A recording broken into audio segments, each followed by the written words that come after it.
Hi hello friends, welcome to values in mind Telugu. నిన్ను నువ్వు మార్చుకోవాలంటే నువ్వు ఉండే సంఘంని మార్చుకో. సంఘం ఎలా ఉంటే నువ్వు కూడా అలాగే అవుతావు. ఫ్రెండ్స్, సంఘం అంటే ఏంటి? సంఘం అంటే మీ ఫ్రెండ్స్ యొక్క గ్రూప్ కావచ్చు, లేదా మీ రిలేటివ్స్ గ్రూప్స్ కావచ్చు, లేదా ఇంకేదైనా గ్రూప్ కావచ్చు. దీన్నే సంఘం అని అంటారు. కానీ ఇందులో వెరీ వెరీ వెరీ ఇంపార్టెంట్ మీ ఫ్రెండ్స్ యొక్క గ్రూప్. ఎందుకంటే మీ ఫ్రెండ్స్ ఎలాగుంటే మీరు కూడా 50% కంటే ఎక్కువ మీరు కూడా అలాగే ఉంటారు. కాబట్టి సంఘం చాలా ఇంపార్టెంట్. ఫ్రెండ్స్, నేను దీంట్లో 3 పవర్ఫుల్ స్టెప్స్ని నేను మీకు చెప్తాను. ఫస్ట్ అండ్ 2 స్టెప్స్లో ఎవరితో మీరు ఉండకూడదో మీకు తెలిసిపోతుంది. అండ్ లాస్ట్ 3rd స్టెప్లో మీరు ఎవరితో ఉండాలో కూడా మీకు తెలిసిపోతుంది. So let's begin. స్టెప్ 1, ఒక కథతో మొదలు పెడదాం. రాబర్ట్ అనే విదేశీయుడు ఒక నావలో సముద్రంలో వెళ్తూ ఉన్నాడు. అతను తనతో పాటు 2 గాజు సీసాల నిండా కొన్ని కప్పలను తీసుకుని వెళ్తూ ఉన్నాడు. అయితే ఆ 2 గాజు సీసాలలో ఒక గాజు సీసాకి మూత పెట్టి ఉంది, ఇంకో గాజు సీసాకి మూత పెట్టలేదు.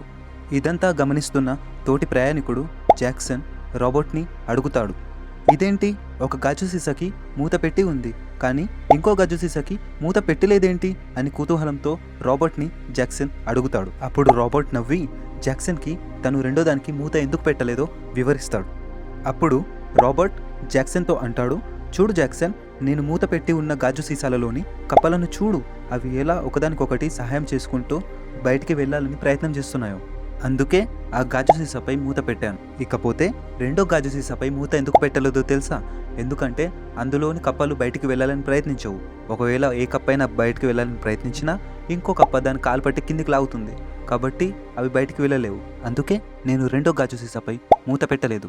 ఎగ్జాక్ట్లీ మన జీవితంలో కూడా కొంతమంది మన ఫ్రెండ్స్ అనే ముసుగులో, లేదా మన మంచి కోరుకునే వాళ్ళు అనే ముసుగులో ఇలాగే చేస్తూ ఉంటారు. ఇలా మిమ్మల్ని ఎదగనీయకుండా కిందికి లాగే గుణం ఉన్న వాళ్ళను గుర్తించి వాళ్ళకు దూరంగా ఉండడమే మనకు శ్రేయస్కరం. ఇలాంటి వాళ్ళ సంఘంలో ఎప్పుడు మనం ఎదగలేము. ఇలాంటి కప్పలను గుర్తించి వాటికి మనం దూరంగా ఉండాలి. నేను ఏ కప్పల గురించి మాట్లాడుతున్నానో మీకు బాగా తెలుసు. Step number 2, last story but not the least. ఒక పెద్ద సింహాల గుంపు నుండి ఒక సింహం పిల్ల తప్పిపోతుంది. అండ్ అది అప్పుడే పుట్టిన సింహం పిల్ల. తనకి తన అసలైన తల్లిదండ్రులు ఎవరో తెలియదు. అలాంటి ఒక చిన్న సింహం పిల్ల ఒక గొర్రెల మందలోకి వెళ్ళి తప్పిపోతుంది. అలాగే ఆ గొర్రెలతో తను కూడా పెరుగుతుంది. తను కూడా వాటిలాగే ఒక గొర్రె పిల్లను అని అనుకొని వాటిలాగే ప్రవర్తించడం, భయపడడం అలాగే చేస్తూ కొన్ని సంవత్సరాలు గడిచిపోయాయి. ఆ సింహం పిల్లకు సహజంగానే తనలో కొన్ని శారీరకంగా మార్పులు రావడం స్టార్ట్ అయింది. కానీ తన చుట్టూ ఉన్న గొర్రెల వల్ల తను కూడా ఒక గొర్రె అని ఫీల్ అవుతూ తనను తాను మానసికంగా డెవలప్ చేసుకోలేకపోయింది. ఒకరోజు ఒక పెద్ద సింహం ఆ గొర్రెలను వేటాడడానికి ఆ గొర్రెల మందలోకి వచ్చింది. ఆ గొర్రెలను వేటాడుతూ ఉండగా ఈ చిన్న సింహం పిల్లను చూసింది. ఆ సింహం పిల్ల కూడా ఆ గొర్రెలలాగానే ఆ పెద్ద సింహం నుండి తప్పించుకోవడానికి భయపడుతూ పరిగెత్తడం చూసి ఆశ్చర్యపోయింది. మొదటగా ఆ చిన్న సింహం పిల్ల ఎందుకు అలా తనని చూసి భయపడుతుందో ఆ పెద్ద సింహంకి అర్థం కాలేదు. కానీ కొన్ని రోజుల పాటు ఆ చిన్న సింహం పిల్లను పెద్ద సింహం గమనించసాగింది. తన ప్రవర్తనను గమనించసాగింది. ఆ చిన్న సింహం పిల్ల ఆ గొర్రెల మందలో కొన్ని సంవత్సరాల పాటు ఉండడం వల్ల తన యొక్క అసలైన క్యారెక్టర్ని, ప్రవర్తనని మర్చిపోయిందని ఆ పెద్ద సింహంకి అర్థమైంది. తర్వాతి రోజు ఆ పెద్ద సింహం ఆ గొర్రెల మందలోకి వచ్చింది.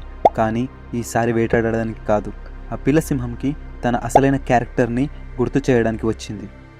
ఎలాగోలా ఆ పెద్ద సింహం పిల్ల సింహంని చేరుకుంది. ఆ పెద్ద సింహం భయపడుతున్న ఆ పిల్ల సింహంతో ప్రేమగా మాట్లాడడం మొదలుపెట్టింది. ఆ సింహం పిల్లకి అర్థమయ్యేలా ఒక నదీ తీరంలోకి తీసుకెళ్ళి అందులో ఆ సింహం పిల్ల ముఖాన్ని చూపెట్టింది. అలా పెద్ద సింహం చిన్న సింహంతో చూపెడుతూ, చూడు, నువ్వు కూడా ఒక గొర్రె పిల్లవి అని ఇన్ని సంవత్సరాల నుండి నమ్ముతూ వస్తున్నావు, కానీ నువ్వు సింహం పిల్లవి అని చెప్పింది. ఇది విన్న ఆ సింహం పిల్ల ముందుగా ఆశ్చర్యపోయినా తను కూడా కొంచెం ఆలోచించసాగింది.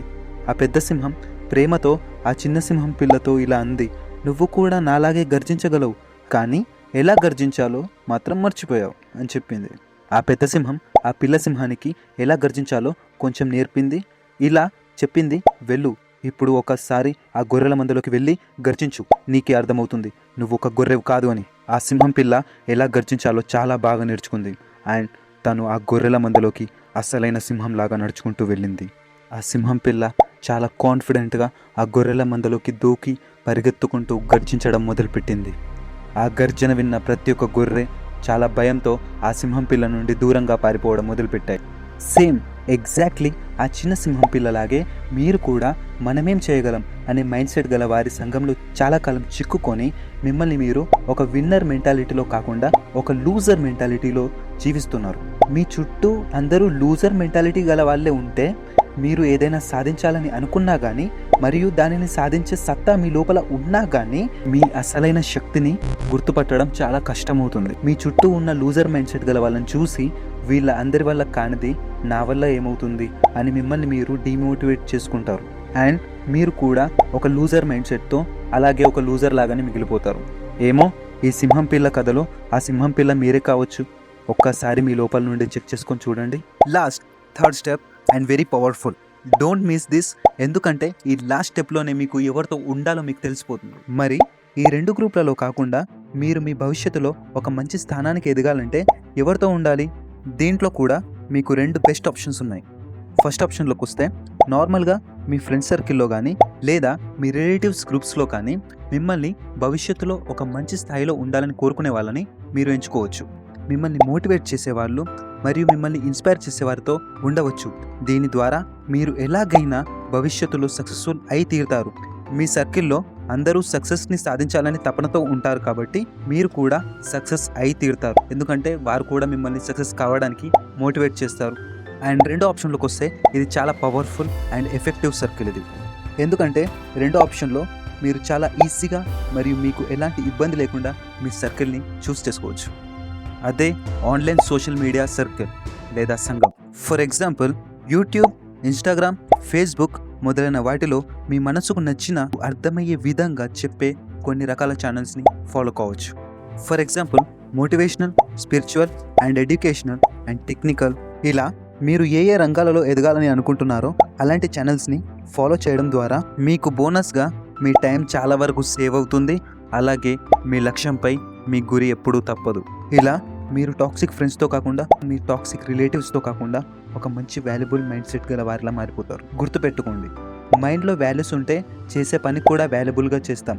చేసే పని వాల్యుబుల్గా ఉంటే రిజల్ట్స్ కూడా అంతే వాల్యుబుల్గా వస్తాయి. కాబట్టి మీరు ఎలాంటి రంగంలో అయినా ఒక మంచి స్థాయికి ఎదగాలని అనుకుంటే ఒక మంచి సంఘం, వాల్యూస్ ఉన్న సంఘంని ఎంచుకోవడం చాలా అవసరం. అండ్ మీ జీవితం కూడా వాల్యూస్తో నిండిపోతుంది. మీ సక్సెస్ని ఎవరు ఆపలేరు. ఎందుకంటే మీరు ఇప్పుడు ఒక వాల్యుబుల్ సర్కిల్లో ఉన్నారు. Thank you so much friends. మీ జీవితం కూడా ఇలాగే చాలా వాల్యూస్తో నిండిపోయి ఉండాలని నేను మనస్ఫూర్తిగా ఆ భగవంతుడిని ప్రార్థిస్తున్నాను. మీకు ఒకవేళ ఈ వీడియో కొంచెమైనా వాల్యుబుల్గా అనిపిస్తే ప్లీజ్ ఈ వీడియోని లైక్ చేయండి. ఈ వీడియో ఎలా అనిపించిందో మీరు కామెంట్ చేయండి. అలాగే ఇలాంటి వాల్యుబుల్ గల వీడియోస్ని వాచ్ చేయాలనుకుంటే వెంటనే మన ఛానల్ని సబ్స్క్రైబ్ చేసుకోండి.